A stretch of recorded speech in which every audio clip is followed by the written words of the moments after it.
Live from downtown Detroit, home of WDIV and Click on Detroit, Local 4 News at noon starts now.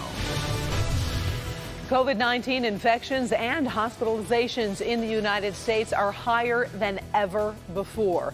Right now, more than 61,000 Americans are in the hospital. State leaders urging residents to stay home. The president and his allies continue claiming that rampant voter fraud stole the 2020 election from him.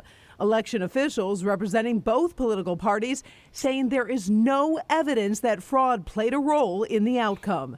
One thing I can't comprehend is how hungry people are to consume lies. What we're learning about legal challenges from the Trump administration now at noon. Good afternoon, and we begin with that breaking news from Georgia. Georgia's Secretary of State says that the state will do a full recount of votes by hand regarding their presidential election results. Meantime, President Trump and his campaign say they will continue to fight the election results with lawsuits. Philadelphia may be the central location in President Trump's quest. Pennsylvania is a critical swing state, and Democrats voted in significantly larger numbers by mail. The Trump campaign has seized on the time it has taken for officials to count those ballots as a sign of something fraudulent. The Philadelphia City Commissioner is responding. I think people should be mindful that there are bad actors who are lying to them. And they need to turn to people that they trust and to sources of information that they trust, and not rumors and not nonsense included in lawsuits or anything else like that, to make sure that they have confidence in this system and that their vote, regardless of who they voted for, is going to be counted. Now, of course, Michigan is also the center of litigation from the Trump camp. Grant Herms has details regarding the latest filing. The lawsuit was filed in the Western District of Michigan, where the campaign is more likely to find a sympathetic judge than in the Eastern District, despite most of the claims coming out of Wayne County. The lawsuit filed last night alleges without evidence there were widespread irregularities in Michigan's election and ballot counting process, particularly when it came to absentee votes. Many of the claims are similar to a case that was dismissed by the state court of claims last week. That case is now on appeal by the Trump campaign.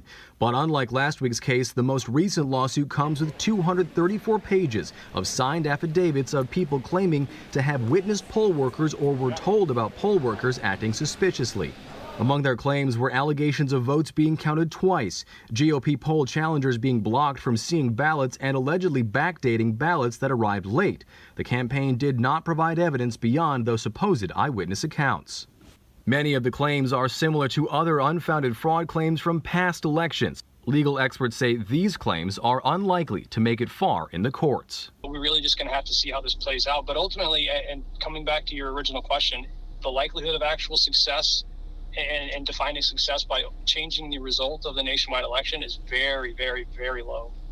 It's worth noting not a single election official in the country says they have evidence of fraud or widespread fraud in the way that the campaign or Republicans are alleging. Now, coming up tonight, I'll take a look at some of the most popular claims about voter fraud, including what happened with software in one Michigan county and what voter fraud actually looks like in those rare instances. All right, thank you, Grant. President-elect Joe Biden continues to work on a transition to a new administration, even though he is getting no cooperation from the Trump administration. The president-elect says he and his staff are busy with transition work. This comes while President Trump fights the election results. Secretary of State Mike Pompeo says he is preparing for a second term for Trump. Biden says that resistance is not stopping him from preparing to take office. I'm confident that the fact that they're not willing to acknowledge we won at this point is not of much consequence in our planning and what we're able to do between now and January 20th. The president says President Trump's refusal, the president-elect says President Trump's refusal to concede the election is, in his words, an embarrassment. Let's take a look at where things stand today at this hour in the coronavirus pandemic. Oakland University will be hosting a virtual commencement ceremony for their winter graduates. We also are expecting new coronavirus case numbers later this afternoon. On Tuesday, Michigan reported 6,473 new cases of coronavirus. That is the single-day case total, which is the highest in the state since the start of the pandemic. We've lost another 84 Michiganders to the virus in the past 24 hours. United States passes 10,270,000 coronavirus cases, and more than 239,000 people have died from the virus. These are numbers from the Johns Hopkins University database. And as Adrian Broadus reports, COVID-19 infections and hospitalizations in the U.S. are higher than ever before. The United States hit another grim milestone in the pandemic. More than 136,000 new coronavirus cases were reported on Tuesday, marking the 8th consecutive day the U.S. has seen more than 100,000 new cases. Dr. Anthony Fauci is concerned the country is growing fatigued from the pandemic.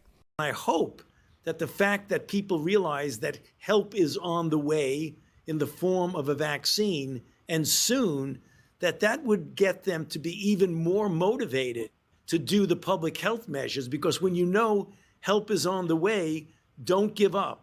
As cases continue to spike across the country, more people are now in the hospital with the coronavirus than at any other point in the pandemic. Texas reporting more than 12,000 new COVID cases Tuesday, one of the highest counts the state has recorded in a single day, and making it the first state to have more than 1 million confirmed cases. In the Northeast, a concerning uptick in cases in several states, including Maryland and New Jersey. The governors of both states issuing new restrictions on indoor dining. Too many businesses are failing to comply with the state regulations and orders. Sadly, as a result, the virus has returned to our state in a big way. In the Midwest, positivity test rates continue to rise, signaling rampant spread throughout the region. The Surgeon General addressed the uptick of cases in South Dakota and implored residents to mask up. If we can save a life from COVID or from a heart attack or something else simply by wearing a mask, then why not? In Nebraska, new mask and social distancing requirements are taking effect today.